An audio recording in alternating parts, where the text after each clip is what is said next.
Урматтуу достор, аэропортто Камчак Ташиевде жергиликтүү тургундар мына ушундай маанайда тосуп алышты. Биз азыр ушулмасындар боюнча Аксайга барабыз. Аксайга барып элдер менен жолугушуп, ошол жерге карабыз. Эмеде оны карабыз, андан кийин Ana ki bu жерге карайбыз.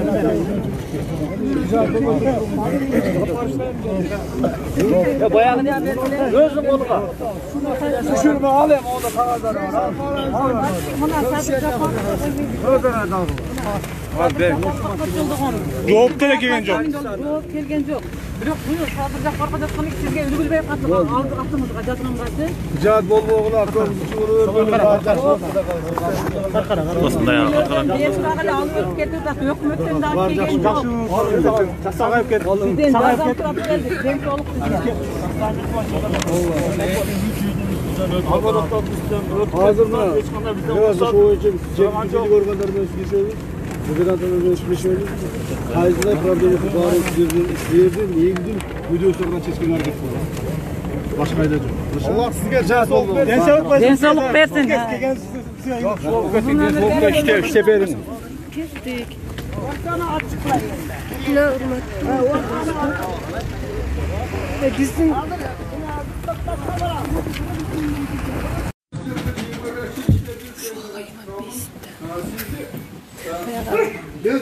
İşinizlerge gidelim. Bırak. Hala toşkanlıktın ozuğa çeyip murdağı ben ayırbaşı olup durgan vakta dazor var atele. Koru mu? Adır bana bizim aylığa kelip aldılar. Kanti bunday oldu bana. Siz bana endi dağın şu uşunu aytlarınız ya. Bana eldin aldı da şunu aytlarınız. Табыштамдык бул жанакы жайлоо маселеси болуп атат. Жок, жайлоо эмес. Дазор Камчак айдыналы Тошкандыкта озуга чейин биздин солдаттарыбыз бар, дазорго барып. Неге көзөмөлдөп келет эле. Азыр биздин айылга 50 метр калган. Экинчиси дагы кулак салып туруп. Мана биздин эски көпүрүгүбүздү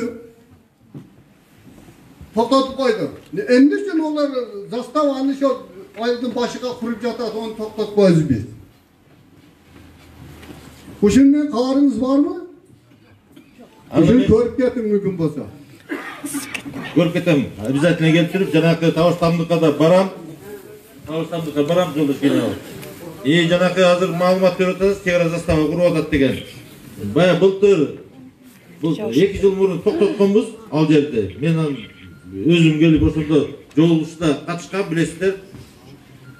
Азыр ал боюнча да маалымат алып туруп, мен обязательно ал жерге барып көрүп туруп токтотобуз жұмысты. Салмастарбы, урматтуу Кыдыршаевич, денсаулыгыңыз жакшыбы? Биз сизге ыраазыбыз. Денсаулыгыңызга карабай ушундай эл менен жолугушканы. Менин бир-эки сунушум бар. Мына Аксай эли чек ара кандай экенин, метең кандай экенин, тууган жер кандай экенин жон тери мен сезип калдым. Мына чек ара заставанын башчылары отурат. Мына патруль жигиттер бар. Бүгүнкү күндө жумуштун жоктугуна мигрант болуп жүрөт. Эгер ушуга мүмкүн болсо, сыноодон өткөрүп, патруль жигиттерди контракт негизинде кызмат кылсаңыздар, мынандай мемлекеттик маселелер болбойт да, себеби коен жактагыча билет.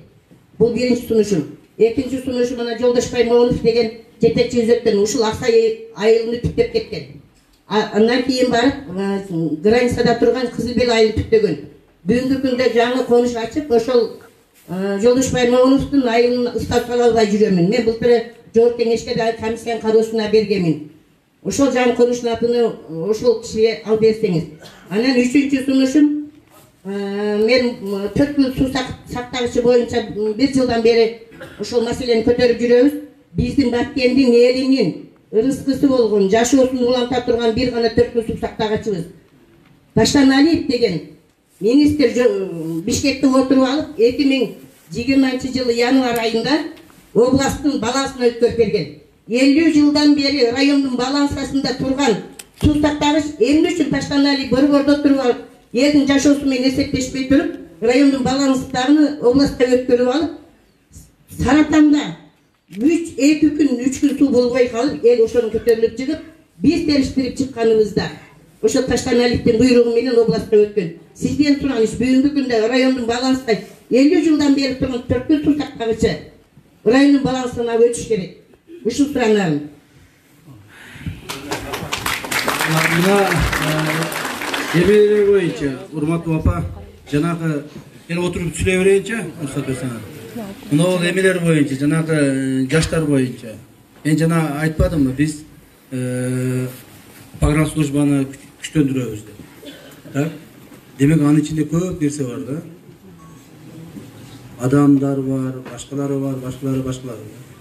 Сөзсүз түрдө биз ушу жергиликтүү жаштарыбызды, жергиликтүү балдарыбызды, патриот жигиттерибизди тартабыз. Силер коргобосоңор ким коргомок эле, туурабы?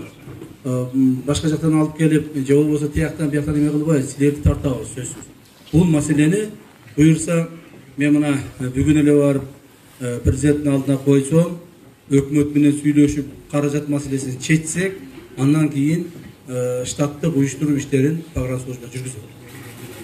Ал эми апа сиз айткан жанагы конуштар боюнча 4 күн суу сактагыч боюнча бул маселелердин бардыгы биздин урматтуу губернаторубуздун колунда болот. Ушул киши эми ушул жерде болот. Бул киши дагы жөн эле мен Баткенди көрүп келейинчи деп келген жери жок. Намыстуу, ар намыстуу, кыргыз дегенде, кыргыз элим дегенде жеген ашын жерге коюп чуркаган жигиттерибиздер.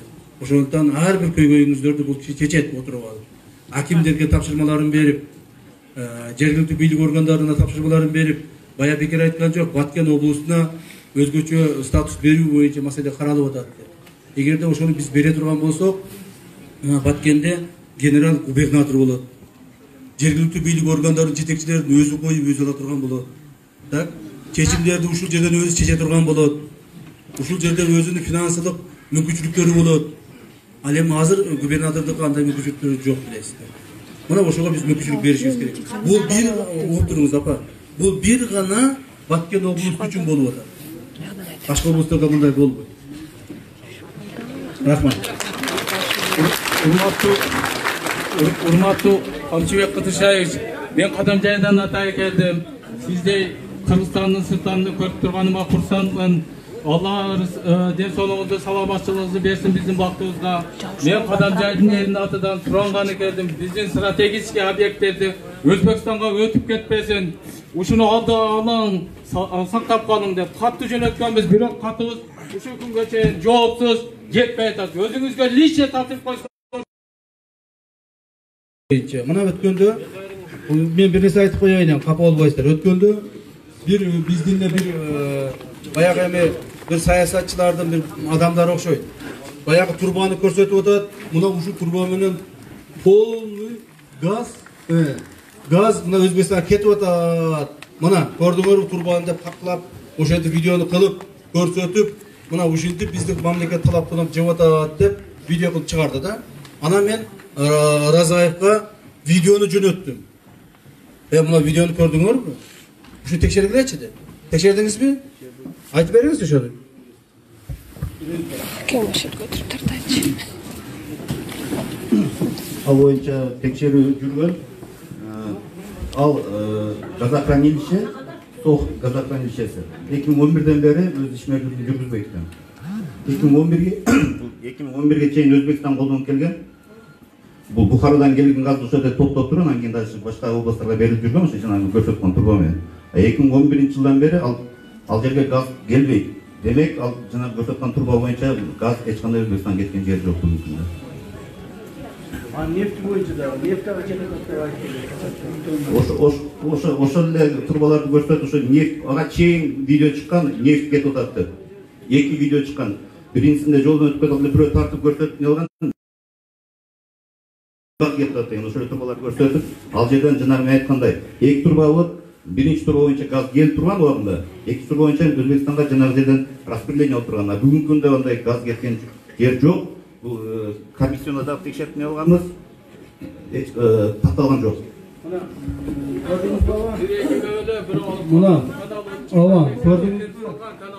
Мына ооба көрдүңүзбү? Ооба. Bütün stratejik yerlerimiz var hazır.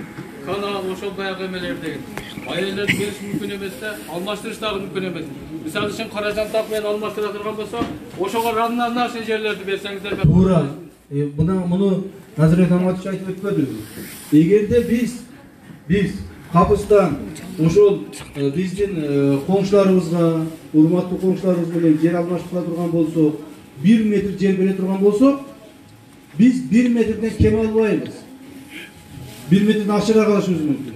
1 metre жерimiz suulu bolsa, suulu gana жер alışımız mümkün. То есть ушундай болуп калышы мүмкүн. Бирок, урматтуу uganda, дагы бир жолу айтайын. Урматтуу ага кадамжай акенибиз, эч кандай стратегиялык объектилер, каналдар, баягы турбалар, газохранилищелер, же болбосо баягы нефтекачалкалар эч кимге эч нерсе берилбейт туугандар. Бул мамлекеттин менчиги. Ага биз ушул жерде турганыбызда, азырынча биз ушул жерде турабыз. Муну эч кимге сатылбайт дагы, берилбейт дагы. Кудай кааласа бул мамлекеттин менчигинде калат, эл жер үчүн иштейт. Эч качан болбогон. Ушул боюнча мен айтып коеюн. Эме?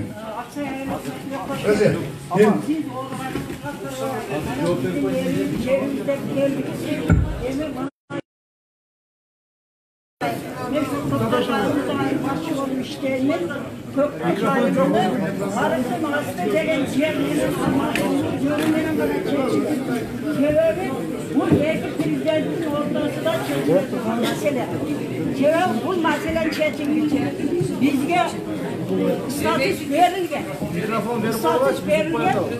Status verilgen, bunun paket verilgen. Mikrofon verip koyursan. Bizge iki prezidentin ortasında söyleşim yolu menen kara Köktaş ayılının Dostma degen ayılında Tacikler yaşay Samelyon. Ana yerine artın hasta bizim 17 hektar yerimiz var. Onu buna Ukan Nazirvay yaxşı bilir. Oşa yer menen almaştırı yol menen kara keçilet Köktaş ayılı. İki prezidentin söyleşüsü menen. Oğa çeyin bizim Aksay ayılı hükümetinde Kurun paketli statüste koluyuzga karmak koygan.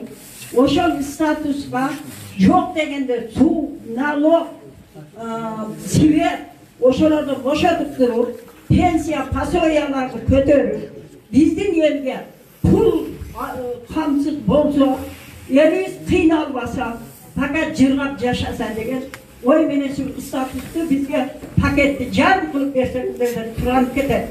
Ana, buna bizdin bugünkü kelvatkan gubernatörümüz bu kişini jakşı biliriz. Bayavitti karmağa kuda kalasa Tacik'te oğayla karmaydı öyle bana adım nar kiray etti. Bul bana işte kuda kalasa yüreğinde cünü var. Bana adımlarımızı hatır verdi. Orada bundan yaş kaldır işte böyle şimdi yemin yer için işte kuda kalasa işte biz koşu işte şey yer kollayız. Bizden Aksay ayılı niyetik piket buray. Sebebi biz Tacik falan niyetik piket kılıp yatağız çok yeter.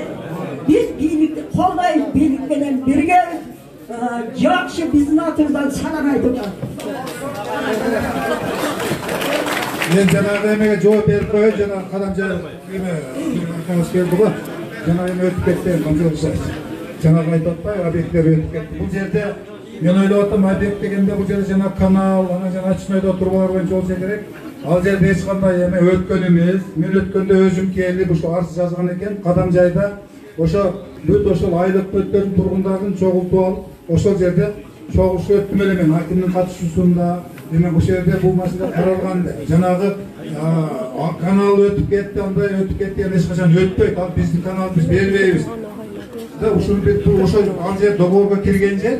Анан бул жерде мындай сөз кетип атты, ошондон кийин 50 метр баягы асфальт кылса өтүп кетет. Ал линиядан сырткары турат, ал биздин жер эч качан ал айдек өтпөйт да. Ушундай айтып коеюн, Матович өзүнүн өтүп кетти деген мындай туура эмес маалымат мындай сезилип атат да, ошондон айтып коеюн деп чечтим. Урматтуу камчы Кадыршайев. Ana ушул жерге бүгүн жаңы шайланган биздин жетекчилерибиз келип атышат. Аксай жергесине кош келиптер. Aksay aymağı mındaşa aytkanda Kırgızstan boyunca bu en öte gerekli strategiyalik aymak desek жаңылышпагы болобуз. Союздун мезгилинде Красная точка деп коетелер. Ошонун бери ушул мезгилге чейин ana 75-жылы, 89-жылы, 13-14-жылы, 18-19-жылы же болбосо 20-жылдардан бери биздин Аксай айылы менен Көкташ айылында мындайча айтканда эч бир тыным жок, эч бир тынчтык жок.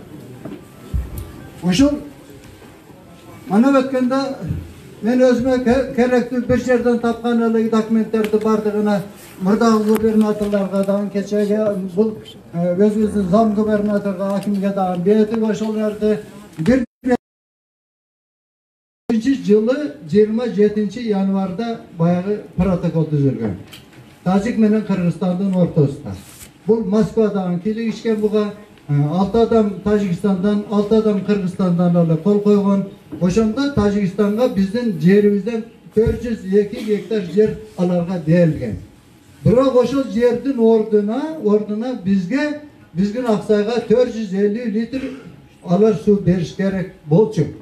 Бирок ушул мезгилге чейин 1 грамм дагы 1 тамчы дагы суу берилбейт. Ошол кече 89-жылдан кийинки алыгы немелерде эмне үчүн силер суу бербедиңер деп айтканда алар силер заявка бербепсиңер, ошондуктан берилбеди деп протоколда по заявкам деген жер бар экен, биздин кыргыздар ошону карабаптыр да. Ушул эле мана 402 гектар жердин немеде бөлүштүрүп келгенде 89-жылы биз кайрадан эме кылдык да, карталарды караганыбызда 35 гектар жерибизди биздин жер адистерибиз Тажикстанга секиет эмесинен берип койгон экен да. 35 гектар жерди ошондо мана Жумагулу баш болгон Масалиев алыгы неме болгон ушул адамдар келип туруп Жумагулу келгиле Аксайлык туугандар ушул жерди дагы эки бөлөлү эми достук үчүн башка үчүн деп туруп 18 гектар жерди Тажикстанга берип туруп 17 гектар жерди дагы Кыргызстанга калган да. Ошол 402 гектар жерден ашыкча дагы биздин mana ошол Кожалоо деп ana немеде айылда 35 гектар жерибиz бар туган. Муну дагы биз алышыбыз керек. Мана эми ушул бүгүнкү күнгө чейин Аксай айылыга мамлекет тарабынан көптөгөн жардамдар берилди. Рахмат айтышыбыз керек. Ana 3 кичинекей айылыбызда 3 фап турат. 2 футболдук поля куруп берди. Дестал курулуп жатат. Mana 50 миллиондук насос коюп берип атат. Анан кала берсе баягы 150 гектар жерди трансформация кылып бүгүн биздин балдарды алыгы неме иш салбасын деп эме кылып атат. Эми буга биз Аксайлык туугандар рахмат айтпасак болбойт. Шул Тажикстан менен Кыргызстандын ортосунда bir mezgilderde чегарага жакын жерде 500 гектар 500 метр жерге чейин баягы соц объектилер курулбасын деген эле закон кабыл алганда келишимде. Биздин кыргыздар ошол жерде бир немени курайык эле десе спорный территория буга мүмкүн эмес дейт. Тажиктер болсо курай атат. А биздин жетекчилерибиз ал жерге барып туруп алыгы неме кыла албайт. Аларга барып туруп токтот ишиңди дей албайт. Бул биздин мындайча айтканда жетекчилерибиздин өзүбүздүн позициябызды алдырып койгондук деген неме бар да. Ана Жеңиш Разаков алы губернатор болуп турганда, же болбосо калай берсе алы вице-премьер министр болуп турганда комиссияны жетектеген ол киши. Эгерде 20-25 жолу Тажикстан менен алыгы жолугуш өткөргөн болсо, 25 жолу дагы Тажикстандын пайдасы да чечилип келе берген. Кыргызстандын пайдасы эч кандай чечилген эмес. Мына биздин мана ал жерде мана баягы эски көпүрүбүздү алып эме кылып отуруп. Кече 20-жылы мана ал жерде тажиктер менен кыргыздар атышканда ана жогорку көпүрүбүздөн биздин адамдар өтө албай калган.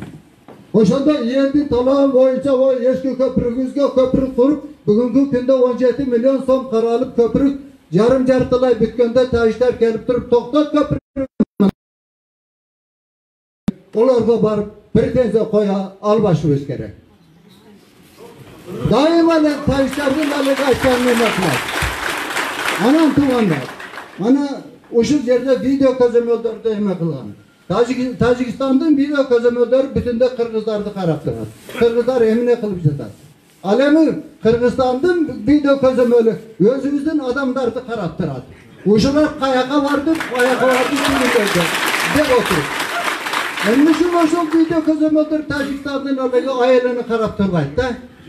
Mana keşe yakında Manol yerde Tacikler bizden alığı 2-3 alığı nemezde jılkıvızdı uğurdap ketkende uşul bizden jetekçiler üç geldi. Hakim geldi, prokuror geldi. SMB'nin alığın aşağını geldi rayonun jetekçileri. Men oşul yerde aytım. Tuğandar. Şu Tacikistan'da biz her yerine kısıp koysak bolotku. Emin için kısalmayız. Mana bütünde Tacikistan'dan cüklerini alıp bizim Kırgız'ın kamazları ketvadat bu. İşte bu aile beni taşımışım o ailede 3 korgondu. Allah bir korgonda boşal kamaz isterge. O yerge kiret, maşinalar boşal yerde durar. Tünü beni barıp Tacikler özlerinin guruzunu alıp cükteyip. Tolgondakin az yerge ketet. Boşal korgonunu berip koygonduğu için birisi 25.000, birisi 20.000, dağın birisi 25.000 alat degen, ak alat. Bırak ben aytım.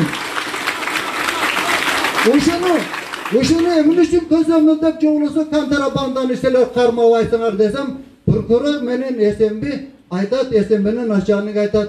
Bu bizden işimiz emez deydi. Bu bayağı Nalagoy Palestin işi deydi. O men aytım sen iş olmasa aytıp koymazsın bu şol adamlarga. Desem bizden ne böyle? Bu degen bu kanday akmaksılık. Bütünde Tacikistan'dan guruzu bizim Kırgızistan'dan ketip atar. Bu turusu kontrabanda. Bu kontrabandanı tutkanda. Ava oldu toxtadım. Ava düşündüm buna emin. Ava buna boyunca sizin kontrabanda boyunca aytıp koyayım. Ava oturun. Men oşunun boyunca hazır ben saat 2:30'da Atay çoğuşu tüzgönü şaşıp atalım. Büyük pograniçlerde GKB'nin satörtleri çoğaltıp alıp durup oşol жерде çoğuş өткізем. Мындан ары эч кандай контрабанда болбойт. Tacikistan'dan hiç kандай yük gelip akçasını төлөбөстөн жөн bizni границадан өтүп кетпейт. Эгер ошондой боло турган болсо, мына бул жерде личный жеке башы менен облустук, улуттук коопсуздук, мамлекеттик кызматтын жетекчиси жооп берет, полковник Разаев. Керек болсо ошол жерге барып жатат. Сиз айткан 3-4 ошол коргонду жок кылабыз. Ben bugün komanda verelim. Çok kulağım. Tacik tuğandarımız eğer bizden memleket arkalı öte turgan bolsa, bizden memleketimizge jüklerini sata turgan bolsa, tamoojniya akçasını төлөп turup, как положено kılıp ötküzüp gelip satsın. Jön kontrabanda менен аларга шарт түзүп бербейбиз. Бул бир өзүбүздөн өтүп аткан ГСМдерди, өзүбүздөн кетип аткандарды 1 литр ГСМди өткүздүрбөйбүз. Мыйзамсыз. Мыйзамды алып өтсе өте берсин. Так, мындан ары урматтуу ата, урматтуу эл журт. Мындай айтканда мыйзамдын чегинде гана, мыйзамдын гана чегинде. Мен эч нерсе личный нерсени көрдүм дете албаймын. Этип акым дагы жок. Мыйзамдын чегинде гана жестко бардык чегараны кармап турабыз. Ота. Анан дальше сүйлөшөбүз. Болду. Урматтуу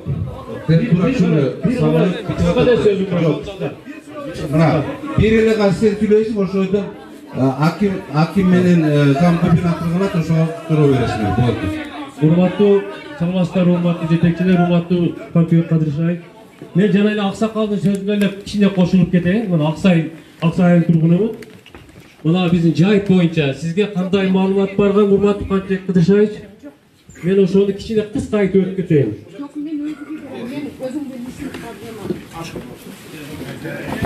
Урматтуу Компьютер Кадыршаев. Мына биздин жайыт боюнча жана сиз сүйлөп өттүңүз, мына Аксакалдар сүйлөп өттү. Бул кече 10-15 күнүн ичинде болгон окуя да. Буга чейин мына менде мурункулар сүйлөп өттү. Биздин чек арачылар дозору бар эле ошол жерде. Çegerachılарды көргөндө biz mal жайытта biz багып жүргөндө Tacik tarafta jayıp çıkkanda bizim çegerachılardan korkup düşüp ketти эле да. Бул азыр белгисиз эле себеп менен анан Назырбек Нурматов сизге да бул суроодо карта менен картада эки картада да биздики экен деп азыр үстөмдүк кылып 89-жылгы 58-жыл картада биздики экен деп азыр бизди ал жака өткөрбөй койду. Анан чегарачысын алып келип бет маңда үйгө койгондо биздин мына чегарачылар сүйлөшүп, аларды азыр ал жерден бир гана дозорун алды. Азыр бирок техникалары иштеп, ошол жерде спорный деген талашка түшкөн жерде техникасы бүгүнкү күн азыркы күндө иш кылып атат да. Мен ойлойм, булар азыр бизге өтө бул үстөмдүк кылып атат. Элдин дүрбөлөңгө түшкөнү ошондон болуп атат да, кооптуу болуп атат Камчек Кыдыршаевич бул жерде. Анан ошол эле мезгилде президенттерин мартта келет деген ойдо ана жакын 50 метр 100 метр аралыкта эки этаж школдору салып атат да. Анан биздин урматтуу президентибиз Садыр Нуркожоевич өзү келип көрүп, январь айында бүтүргүлө деп тапшырманы берген көпүрөнү толугу менен тажик келгүчү менен токтоп калды урматтуу Кыдыршаевич. Муну сизге информация барышы мүмкүн финансы деп. Бул жалган. Себеби мен өзүм гендиректив подрядчик менен сүйлөшүп турамын азыркы учурда. Бул толук акчасы ham бөлүнгөн бир тажиктин гана келгүчү менен токтоп калды. Ошону мына жайытты жок дегенде азыркы техникаларын токтотуп, Нурматович. Эгер карта менен иш боло элек, ал делимитация демократия иш боло элек. Эгер ошол менен боло турган болсо, сиз да мына жерлерди бизге алып беришиңиз керек да. Мына 89-58-жылда бизде 630 гектарлаган жерлер жатат. Анан мына коопсуздукту, элдин коопсуздугуну карап беришиңизди суранабыз да. Биз мына урматтуу кандар, укса угар укса айтат ошол Кыргызстандын ГКМнын башчысы келип айтып турду. Эгер булар бизге ошондой мамиле кылса, биз дагы аларга ошондой мамиле кылабыз. Биз коңшуларыбызды тынчтыкка, достукка, ынтымакчылыкка чакырабыз. Эгерде коңшуларыбыз ошону укпастан өз билемдикке салып, жанагы такталбаган жерлерди, такталбаган жайыттарды өз билемдиги менен адамдарды чыгарбай, шарттарды түзбөй кыйнай турган болсо, демек биз тараптан да аларга ошондой адекваттуу жооптор болот. Мындан ары кыжаат болот. Ал боюнча биз ойлонуп, сүйлөштүк. Эгерде ошол жайлоолорго биздин малдарыбызды чыгарбай, адамдарды чыгарбай турган болсо, кайсыл жердеги кайсыл нерселерди, кайсыл насосторун токтотуп коюшту биз дагы билебиз. Чара көрөбүз, эч кыжаат болбогон. Баштайбыз биз дагы. Ушуну айтып коебуз, мына кечээ күнү ушу Баткенден, баарыгынан Айкын Алоктон келген немесиздердин өкүлдөрү менен Бишкекте жоолуктук айтса керек, кечээ саат 3-төн баштап кечки 7:30 чейин ошол жерде бүт көйгөйлөрдү өкүлдөрүңүздөр айтты, ошол эле жайып, ошол эле жана көчөт башкалар боюнча биз ал жерде кечээ жоон бердик. Азыр ал боюнча тийиштүү иштер иштеп атат. Мына жана айтты го, ошондой эле чараны биз көрүп, бул маселе чечилет. Эч кандай делимитация бүтмөйүнчө ким каерде пайдаланса ошону пайдаланып турат. Все. Түшүндүңүз да. Анан кийин ана суроо себеби азыр шашылып аяктагы убактарда рахмат сизге. Ана бир дуа кылып коелу. Мамлекетибиз тынч болсун, элибиз эсен аман болсун. Жаңы шайдан